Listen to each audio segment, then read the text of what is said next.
ایک موضوع پر آپ سے استفادے کا ہم نے آغاز کیا تھا۔ رسالت مآب صلی اللہ علیہ وسلم نے جن معاملات میں اجتہاد کیا اس میں کیا اصول پیش نظر رکھے، اور پھر آپ صلی اللہ علیہ وسلم کے اجتہاد کی روشنی میں جو سبق، جو چیزیں ہمارے سامنے آتی ہیں، وہ لوگ جو دین پہ غور و فکر کر رہے ہیں اور وہ نئے نئے معاملات میں اگر کوئی رائے قائم کرنا چاہتے ہیں کہ ان معاملات میں اللہ کی منشا کیا ہے، تو انہیں بھی یہ پیش نظر رکھنا ہے۔ ایک مثال کو ہم نے لے کر آپ سے استفادے کا آغاز کیا تھا، آپ نے کافی تفصیل سے بتایا تھا اس کے بارے میں۔ ایک نقطہ جس پہ میں چاہتا ہوں آج گفتگو کا آغاز کروں، پھر بحث کو آگے بڑھاتے ہیں۔ یہ بتائیے گا، آپ نے فرمایا تھا کہ وہ معاملات جو بندے اور خدا سے متعلق ہیں اس میں علت کا انضباط، یعنی اس میں پہلے سے کوئی کرائیٹیریا طے کر کے، حدود و شرائط قیود بیان کر کے یہ معاملہ نہیں ہوگا، بلکہ بندے پہ چھوڑ دیا جائے گا اور وہ اپنی حالت کے لحاظ سے کوئی معاملہ کرے گا۔ تو یہ بتائیے کہ پھر یہ اللہ تعالیٰ کے پیغمبر نے اس معاملے میں بندوں پہ کیوں نہیں چھوڑا کہ وہ اپنے اپنے معاملات کے لحاظ سے مسائل الخفین کر لیں؟ وہاں پر کیوں یہ کہا گیا کہ ایک دن مقیم کے لیے اور 3 دن اور رات مسافر کے لیے؟ دو بالکل الگ الگ باتیں ہیں۔ میں جو بات عرض کر رہا تھا اس کا تعلق علت سے ہے، یعنی آپ جب کسی چیز کو موضوع اجتہاد بناتے ہیں تو اس میں آپ کیا کریں گے؟ اپنی طرف سے کوئی نیا دین تو نہیں بنائیں گے نا، جیسے کہ میں نے کل بھی عرض کیا تھا۔ دین کا کوئی حکم ہے، قرآن میں ہے، سنت میں ہے، اس پر عمل کرنے کے بارے میں سوال پیدا ہو گیا ہے۔ عام حالات میں تو ایک بندہ مومن کا کام یہی ہے کہ اللہ کا حکم ہے، اللہ کے رسول کا حکم ہے، جو دین ہمیں دیا گیا ہے ہم اس پر عمل پیرا ہوں گے۔ سوال پیدا ہو گیا ہے۔ سوال ظاہر ہے 2 چیزوں سے پیدا ہوتا ہے۔ ایک اس پہلو سے پیدا ہو جاتا ہے کہ اس سے پہلے ہم اس صورت سے واقف نہیں تھے، یا وہ صورت اس سے پہلے ذکر میں نہیں آئی تھی جو کوئی نئی پیدا ہو گئی ہے۔ اس کو ایسے مثال کے طور پر سمجھیے کہ اتنی بات سے ہر شخص واقف تھا کہ اللہ تعالیٰ نے قرض پر منفعت لینے کو ممنوع قرار دیا ہے، یہ ربا ہے اور اس کو اللہ نے حرام کر دیا ہے۔ ہمارے زمانے میں یہ آپ جانتے ہیں کہ سرمایہ کاری کے لیے ادارے وجود میں آئے۔ ان کی ابتدا تو اگرچہ قرض دینے والے اداروں ہی سے ہوئی تھی، لیکن آہستہ آہستہ بینک، انشورنس کمپنیاں یہ ہماری پوری معیشت کی بنیاد بن گئی۔ تو اس وقت تو یہ کہا جا سکتا ہے کہ دنیا کی معیشت انہی 2 اداروں پر قائم ہے، یہ صورت بن گئی۔ تو اس میں یہ سوال پیدا ہوا کہ یہ ادارے جو کچھ کر رہے ہیں وہ کیا ہے؟ کیا وہ قرض ہی ہے؟ کیا وہ قرض پر منفعت لینا ہی ہے؟ کیا اس کی نوعیت وہی ہے جس پر ربا کا اطلاق ہوتا ہے؟ تو یہ آپ جانتے ہیں کہ مشرق سے مغرب تک یہ بحث چھڑ گئی۔ یہ کس چیز کی بحث ہے؟ یہ بحث اس بات کی ہے کہ اللہ تعالیٰ نے جو حکم دیا تھا کیا اس نئی صورت پر اس کا اطلاق ہوتا ہے یا نہیں؟ تو اپلیکیشن کی بحث پیدا ہو جاتی ہے۔ یہ بحث قیامت تک کسی چیز کے بارے میں پیدا ہو جائے گی۔ ایسے ہی آپ نے دیکھا کہ جب انشورنس کا نظام وجود میں آ گیا تو اس میں لوگوں کو بہت فائدہ ہوا، فائدہ ہوتا ہے، بلکہ بعض جگہوں کے اوپر تو اس کے بغیر اب زندگی کا تصور ناممکن ہو گیا۔ اس میں بھی بہت سے سوالات ابتدا میں پیدا ہوئے، اور یہ آپ جانتے ہیں کہ ہمارے بہت سے علماء آج بھی اس پر اعتراض کرتے ہیں۔ تو وہ کیا اعتراض ہے؟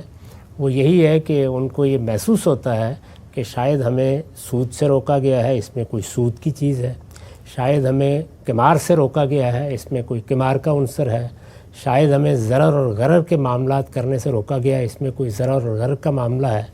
تو وہ چیزیں جو پہلے سے دین میں موجود ہیں، یہاں پر بھی کیا بحث ہو رہی ہے؟ ان کے اطلاق کی بحث ہو رہی ہے۔ یہ جو اطلاق آپ کرتے ہیں کہ یہ نئی صورت بھی اس کے تحت آتی ہے یا اس کے تحت نہیں آتی، تو یہ اجتہاد ہے۔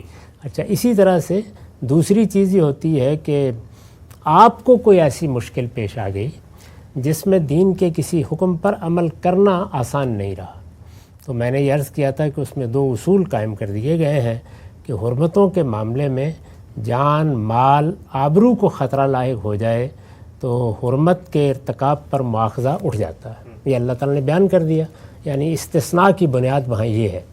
اور عبادات کے معاملے میں یہ ہے کہ غیر معمولی مشقت پیش آ گئی، تو اس میں اللہ تعالیٰ کہتے ہیں کہ کسی دوسری صورت پر چلے جائیے، یعنی اگر وضو کرنا ممکن نہیں تو تیمم پر چلے جائیے۔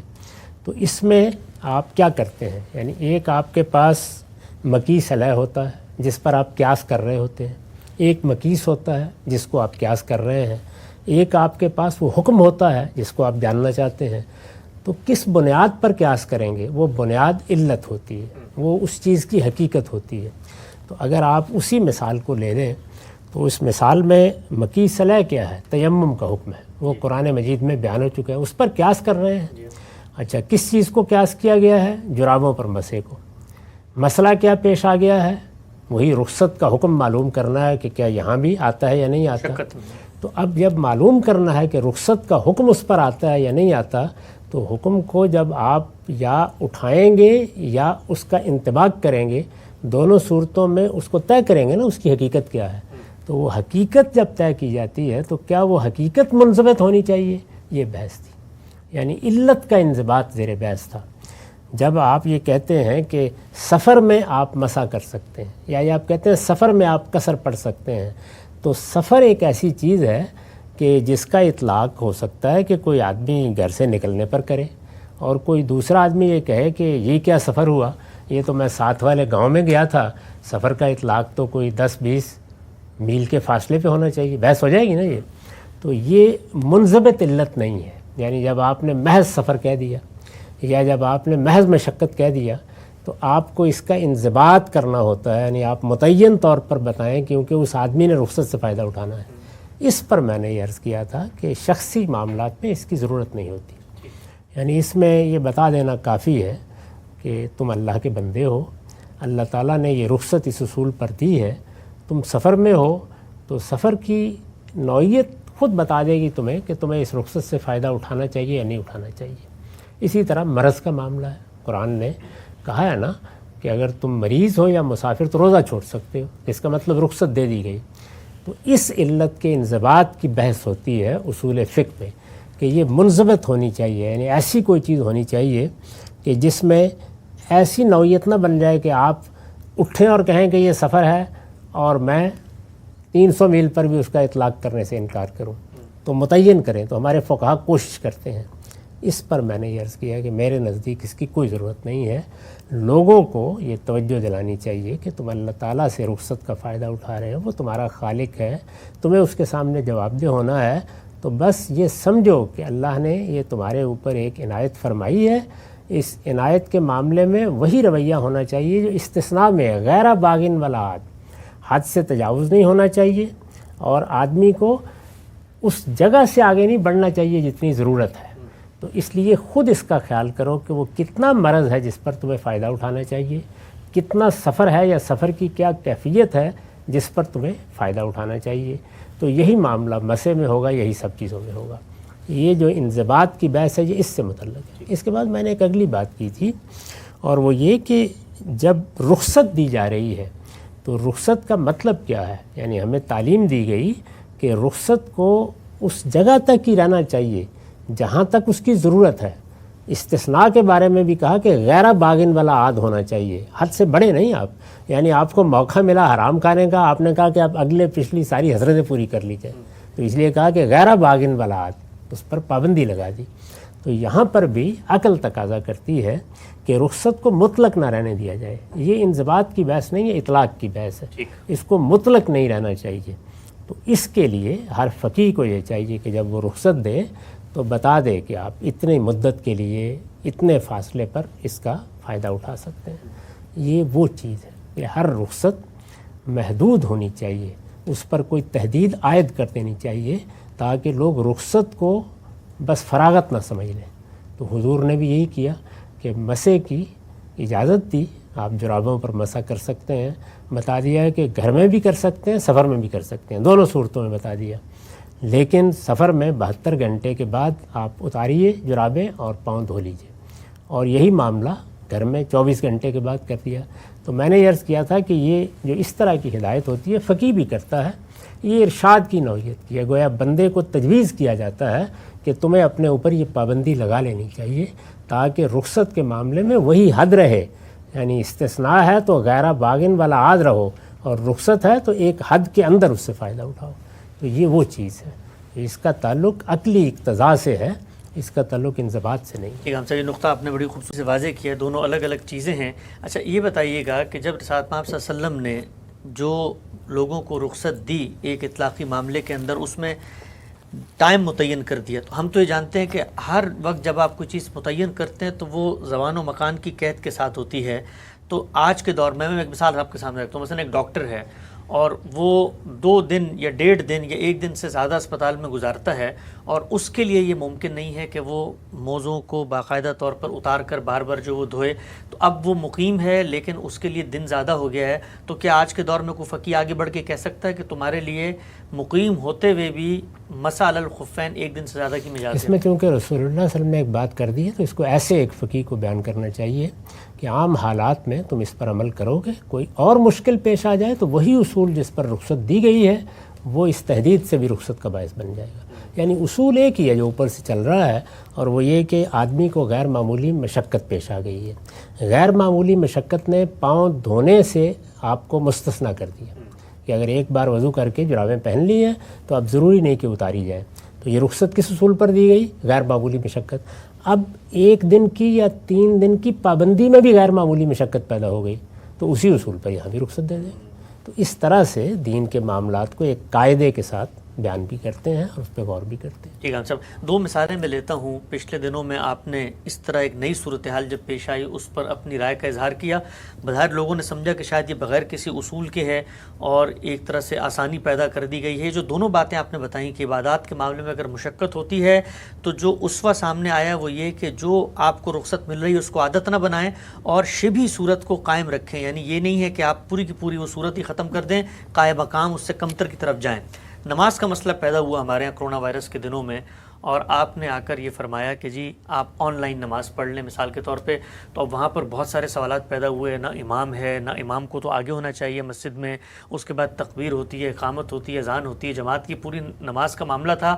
علماء نے یہ کہا کہ بھئی آپ انفرادی پڑھ سکتے ہیں، پڑھ لیں، لیکن یہ جماعت کو وہاں پر لے کر نہ جائیں۔ تو مجھے یہ بتائیے گا کہ یہ آپ نے بھی ایک اجتہاد فرمایا، تو اس اجتہاد کو کرتے ہوئے جو دونوں پہلو تھے ان کو کیسے آپ نے سامنے رکھا؟ اسی طرح ملحوظ رکھا، یعنی ایک آفت آ گئی ہے، ایک بڑی مصیبت ہے، اس میں لوگوں کی جان کو خطرہ ہے، یعنی یہاں تو معاملہ غیر معمولی مشقت سے آگے بڑھ گیا۔ یہ وہ جگہ ہے کہ جس میں حرمتوں سے استثناء مل جاتا ہے، جان کو خطرہ لوگوں کو لاحق ہو گیا، تو اس میں اب کیا وہ مسجد میں جائیں؟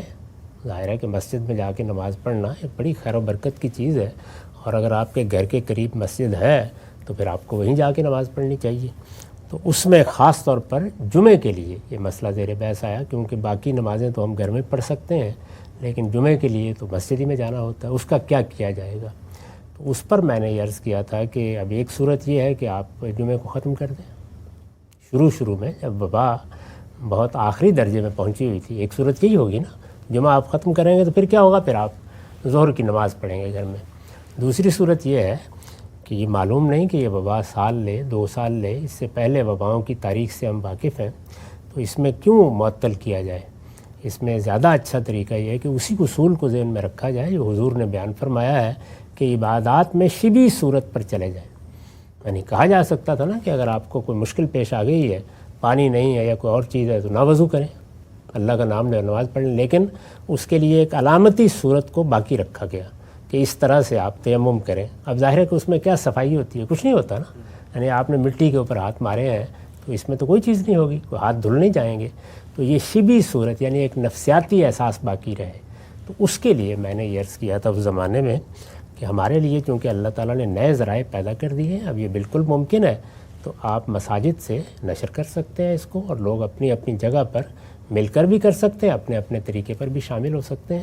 یہ بالکل وہی اصول ہے کہ جب اصل صورت میں کسی حکم پر عمل کرنا ناممکن ہو جائے یا بڑی مشقت کا باعث بن جائے، عبادات کے معاملے میں تو اللہ تعالیٰ نے بڑی مشقت پر رعایت دی ہے، تو اس میں رخصت پر چلے جائیں۔ رخصت پر جائیں تو کوشش کریں کہ کچھ نہ کچھ ہوتا رہے، تو کچھ نہ کچھ کو اب ظاہر ہے اپنے زمانے کے لحاظ سے دیکھا جائے گا۔ علماء کو اختلاف کرنے کا پورا حق ہے، جب اس طرح کا اجتہاد کیا جاتا ہے تو اس سے کوئی اختلاف کر سکتا ہے۔ میں درمیان میں کھڑا تھا، وہ دوسری انتہا پر تھے کہ آپ پھر زور پڑھ لیں، میں نے یہ کہا کہ نہیں، درمیان کی صورت بھی ہو سکتی ہے، اس کو ترجیح دینی چاہیے۔ تو اس میں اختلاف پر تو مجھے کوئی اعتراض نہیں ہے، لیکن یہ کہ اجتہاد یہ بالکل اسی اصول پر ہے کہ آپ جتنا بھی ممکن ہو سکے اس عبادت کو اس کی اصل حیت کے قریب رہ کر ادا کرنے کی صحیح کریں۔ تو آپ یہ دیکھیے کہ قرآن مجید نے اس کی کتنی مثالیں پیش کی ہیں، جن کا میں نے پچھلی نشست میں ذکر کیا تھا کہ حضور کے موجودگی میں نماز پڑھنی ہے، اس کی 10 صورتیں تجویز کی جا سکتی ہیں، لیکن وہاں پر بھی یہ کیا گیا کہ ایک رکعت پڑھے، ایک پیچھے چلا جائے، پھر وہ آ کے پڑھ لیں۔ اسی طریقے سے یہ دیکھا آپ نے کہ جب کوئی صورت بھی باقی نہیں رہی تو قرآن نے سورہ بقرہ میں کیا فرمایا؟ فرجالن و رکبانا، یعنی یہ نہیں ہے کہ اچھا چلیں جب اتریں گے تو پڑھ لیں گے، نہیں، آپ چلتے ہوئے پڑھ لیں، آپ سواری پر پڑھ لیں، یہی الفاظ ہے نا، فرجالن و رکبانا، چلتے ہوئے پڑھ لیں، سواری پر پڑھ لیں۔ تو اس کا مطلب یہ ہے کہ کسی نہ کسی صورت میں اب سواری پر جب آپ پڑھیں گے تو یہ جو اس وقت میرے اس نقطہ نظر پر اعتراضات کیے گئے کہ امام کہاں کھڑا ہوگا اور پیچھے کون ہوگا اور آگے کون ہوگا، تو مجھے بتائیں فرجالن اور رکبانا میں قبلے کی تعین کیسے ہوگی، رکوع کیسے ہوگا، سجدہ کیسے ہوگا، وہ سارے ہی سوال پیدا ہو گئے۔ تو اس میں یہ اصول ہے کہ جب آپ کو عبادات کے باب میں رخصت پر کوئی فتویٰ دینا ہے یا رخصت پر کوئی رائے دینی ہے تو جو اس معاملے میں ہمارے سامنے نظائر موجود ہیں قرآن کے اور حضور کے، ان کو سامنے رکھ کر یہی طریقہ اختیار کرنا چاہیے کہ غیر معمولی مشقت پر رخصت دی جائے گی، اس کے انضباط کی میرے نزدیک ضرورت نہیں ہے، لوگوں پر چھوڑ دینا چاہیے اور ان کو بتانا چاہیے کہ وہ اپنے طور پر یہ طے کر لیں۔ ہر بندہ اپنے رب سے محبت کرتا ہے، وہ سوچ کر ہی طے کرے گا، ان کی رہنمائی ضرور کر دینی چاہیے، اور کوئی ایسی شبیہ صورت، ملتی جلتی صورت برقرار رہنی چاہیے کہ جس میں یہ احساس رہے کہ ہم اس عبادت کی طرف ایک دن بڑھیں گے، جیسے کہ تیمم میں۔ بڑی آپ نے تفصیل سے بات واضح کی۔ اچھا، جس وقت آپ نے رائے دی تھی تو بڑے لوگوں نے اس وقت اس پر اعتراض بھی کیا، تو میں یہ پوچھنا چاہتا ہوں جو شبھی صورت ہے مثلا اس کو قائم رکھتے ہوئے، قائم مقام تجویز کرتے ہوئے کیا چیزیں مثلا ایک شخص کے پیش نظر رہیں گی؟ اب جماعت کی نماز ہے تو ہم دیکھتے ہیں جماعت کی نماز کے بنیادی جو عناصر ہیں ان میں صفیں بننا ہے، اسی طریقے سے امام کی جو گفتگو ہے، انتقال ہونا ہے، اس کا وہ مجھ تک پہنچنا ہے، اور ایک مثال کے طور پہ جگہ ایک ہونی ہے جہاں پر کھڑے ہو کے ہم نماز پڑھ رہے ہوتے ہیں، وقوع ایک مقام پر ہوتا ہے۔ تو مثلا آن لائن کے اندر ایک چیز تو سمجھ میں آ گئی کہ وہ آواز اس کی پہنچ رہی ہے مجھ تک، لیکن نہ وہاں پر مثلا صفیں بن رہی ہیں، نہ ہمارا مکان ایک ہے۔ اچھا، لوگوں نے یہ بھی کہا تھا اس وقت کہ امام اسلام آباد میں کھڑا ہوا ہے اور میں کراچی میں ہوں، تو میں تو پھر امام کے پیچھے آ گیا، تو اس صورت میں پھر مطلب شبھی صورت کیسے پیدا کریں گے؟ میں تو ابھی عرض کیا کہ جب قرآن نے کہا پھر رجالن اور رکبانا تو کچھ بھی باقی نہیں رہا۔ خود حضور اپنے زمانے میں آپ دیکھتے ہیں نا کہ آپ نفل نمازیں کیسے پڑھتے تھے، یعنی ایک مرتبہ اونٹنی پر بیٹھے بیٹھے قبلہ رخ ہو کے نماز کی نیت کر لی، اس کے بعد جدھر اونٹنی جا رہی ہے چلی جا رہی ہے۔ تو یہ صحیح طریقہ نہیں ہے سوچنے کا، یعنی اس میں جو روح ہے وہ یہ ہے کہ ہم زیادہ سے زیادہ کتنے قریب رہ سکتے ہیں۔ تو اس میں دیکھیے کہ آن لائن کا مطلب کیا تھا، یعنی آپ اپنے گھر میں ہیں اور آپ نے اپنی اسکرین سامنے کھول لی ہے، اس میں آپ امام کی تمام حرکات دیکھ رہے ہیں اور ایک ذہنی لحاظ سے امام آپ کے سامنے کھڑا ہے، وہ امامت بھی کر رہا ہے، تو یہ احساس موجود رہا۔ اب باقی ظاہر ہے کہ میں اس کو اسلام آباد سے آپ کے گھر تو نہیں لا سکتا، وہ تو میرے بس میں نہیں ہے، لیکن اصول وہی ہے جو میں نے آپ کو بتایا، اور ہر جگہ ایسے ہی کرنا چاہیے۔ میرے نزدیک اس میں چونکہ لوگوں کی صحیح تربیت نہیں کرتے ہم، کہ اگر اجتہاد کا موقع آیا ہے اور عبادات جیسی چیز کے بارے میں ہے، اور عبادات کو کوئی معمولی چیز نہیں سمجھنا چاہیے، یہ اللہ تعالیٰ کے ساتھ ہمارے تعلق کا اظہار ہے، اس میں ہم جتنا قریب رہ سکتے ہیں اس کی کوشش کریں گے۔ اس کی بڑی نفیس مثالیں موجود ہیں، یعنی کیا کرنا ہے، کس موقع پر کیا کرنا ہے۔ تو حضور نے بھی جو بعض غیر معمولی اجتہادات کیے ہیں ان کے اندر اتر کر آپ دیکھیں تو کیسے آپ ان چیزوں کا لحاظ رکھتے ہیں۔ اب مثال کے طور پر دیکھیے نا، جو سب سے بڑا معاملہ آپ نے کیا ہے وہ قربانی کا ہے، سب سے بڑا معاملہ۔ اصول میں کہاں سے بات چلی ہے؟ اصول میں یہاں سے بات چلی ہے کہ اللہ تعالیٰ نے جو عبادات مقرر کی ہیں ان میں پرستش کی عبادت نماز ہے، اطاعت کی عبادت روزہ ہے، اور نظر کی عبادت حج ہے۔ یعنی حج گویا اس بات کی تمثیل ہے کہ میں اپنے آپ کو اپنے پروردگار کی نظر کرنے کے لیے لبیک لبیک کہتے ہوئے حاضر ہو گیا ہوں۔ شیطان کے خلاف جنگ میں میں رحمان کی طرف کھڑا ہو گیا ہوں اور رحمان نے مجھے بلایا ہے، اور میں شیطان کے سر پر کنکر برسانے کے لیے لبیک اللہم لبیک کہتے ہوئے آ گیا ہوں۔ یہ تمثیل ہے ساری۔ حج ظاہر ہے سب سے بڑی عبادت ہے۔ اب حج کے لیے آپ نے اپنے گھر سے نکلنا ہے، آپ نے جانا ہے، آپ کو سفر خرچ چاہیے، آپ کی صحت چاہیے، یہ سب چیزیں چاہیے۔ ہر آدمی ہر سال تو نہیں جا سکتا، تو پہلی چیز تو یہ کی گئی کہ زندگی میں ایک مرتبہ لازم کر دیا گیا، اس کے سوا اگر آپ نہیں کر سکتے تو کوئی بات نہیں۔ اب اس کے بعد خود اللہ تعالیٰ نے اپنے قانون میں کیا کیا، یہ کیا کہ جو لوگ اس خاص موقع پر نہیں آ سکتے، 5 دن کی مشقت نہیں اٹھا سکتے، سفر خرچ ان کے لیے اس موقع پہ مشکل ہے، بڑا ہجوم ہوگا، ہو سکتا ہے عمر کے تقاضے سے یا کسی اور تقاضے سے اس کی مشقت نہ اٹھا سکیں، تو اس کے قائم مقام کے طور پر ایک حج اصغر پیدا کر دیا۔ وہاں کیا ہے؟ اب آپ وہاں کہیں گے کہ شیطان کو کنکر تو مارے ہی نہیں، کہیں گے نا مینا میں تو گئے ہی نہیں ہیں، عمرے میں کچھ بھی نہیں کرتے نا، لیکن وہ حج اصغر ہے، ایسے ہی کہا ہے نا قرآن نے، خود قرآن نے بتایا ہے کہ حج اکبر ہے اور یہ حج اصغر ہے، یعنی گویا حج ہی جب آپ کو استطاعت نہیں ہوتی کرنے کی تو اس کے قائم مقام کی حیثیت عمرہ اختیار کریں، اور اس پر ظاہر ہے کہ یہی کہا جائے گا کہ اگر آپ حج کی استطاعت نہیں رکھتے عمرہ کر لیں۔ اچھا، اب ہر آدمی عمرے کے لیے بھی نہیں جا سکتا، تو کیا وہ نظر کی عبادت سے محروم رہ جائے؟ تو رسول اللہ صلی اللہ علیہ وسلم نے اللہ تعالیٰ کے ایما سے اس کے لیے 10 ذو الحج کو ایک عبادت مقرر کر دی۔ تو اب اس میں کیا کیا آپ نے؟ اس میں چند چیزیں اٹھا لی، یعنی قربانی اٹھا لی، تکبیریں اٹھا لیں جو آپ مینا میں پڑھ رہے ہوتے ہیں، اور اس کے ساتھ یہ بتا دیا کہ جیسے احرام میں تم ناخن نہیں کاٹتے، بال نہیں تراشتے، یہ اہتمام کر لو، یہ کر دیا نا۔ اور یہ آپ کے علم میں ہے کہ جب ایک شخص نے کہا کہ میرے پاس تو کوئی جانور خریدنے کے پیسے بھی نہیں ہیں، تو فرمایا کہ وہ پہلا کام کر لو، یہی پوری قربانی ہے۔ تو یہ کیا کیا آپ نے؟ یہ بالکل دیکھیے کہ ایک اصل کو سامنے رکھ کر آپ نیچے آتے چلے گئے۔ تو اب آپ اس پر گفتگو یہ کریں کہ یہ تو بالکل حج کے قائم مقام ہے نا، نظر کی عبادت ہے، یعنی جو لوگ حج عمرے کے لیے نہیں جا سکتے وہ ہر سال یہ کرتے ہیں عبادت، ان کی وہی عبادت ہو جاتی ہے جو انہوں نے حج میں جا کے کرنی ہے، اسی کے قائم مقام ہے۔ لیکن کوئی آدمی یہاں فقیہ العصر سوال اٹھانا شروع کر دے کہ اس میں تو بیت اللہ کا طواف بھی نہیں ہوا، یہ بھی نہیں ہوا، کیسے کہتے رسول اللہ تمام ہو گئی؟ اس کو چھوڑیں۔ اللہ تعالیٰ کہتے ہیں کہ تم نے حج کے لیے احرام باندھا، گھر سے نکل کھڑے ہوئے، حالات ایک جیسے نہیں رہتے، ایسی صورت پیدا ہو گئی کہ آگے راستہ ہی بند ہو گئے، جیسے حضور کے لیے بند ہو گئے تھے۔ یہ معلوم ہے نا کہ حدیبیہ کے موقع پر قریش نے اجازت نہیں دی جانے کی، تو اس موقع پر کیا فرمایا؟ جو جانور ساتھ لائے ہو قربانی کر دو، حج ہو گیا۔ مجھے بتائیں کیسے ہو گیا؟ نہ حرم میں پہنچے نہ کچھ۔ اس لیے یہ ہے اصل میں دین کا فہم، دین کی بصیرت، کہ اس میں کیسے چیزیں اسی طرح ایک ترتیب کے ساتھ آتی ہیں اور کس طرح کم تر صورتوں کو پہلے اختیار کیا جاتا ہے۔ یہ بات کہ اب کچھ بھی کرنے کے قابل نہیں رہے، یعنی ایک آدمی بیمار ہے، اٹھ بھی نہیں سکتا، رکوع بھی نہیں کر سکتا، سجدہ بھی نہیں کر سکتا، تو یہی کہیں گے نا کہ اشاروں سے پڑھ لو، تو ہو سکتا ہے کہ ایک وقت ایسا آ جائے کہ اشاروں سے بھی نہ پڑھ سکتا ہو، ایسا ہو سکتا ہے نا، تو کیا کہیں گے آپ کہ دل میں تسبیحات کرتے رہو، یہی کہیں گے نا، اس کے سوا کیا کہیں گے؟ تو یہ اصول یہ ہیں، ان کو سامنے رکھ کر اجتہاد کرنا چاہیے۔ تو اجتہاد کے معاملے میں لوگوں کو تربیت دینی چاہیے، نہ یہ لوگوں کو فارغ کر دینے کا نام ہے، اور نہ اس میں کوئی غیر معمولی مشقت کے باوجود اصرار کرنا چاہیے۔ اگر یہ صورت پیدا ہوئی جیسے کہ بعد میں لوگوں نے مانا، مجھے یہ بتائیں کہ پھر صفیں کہاں رہیں؟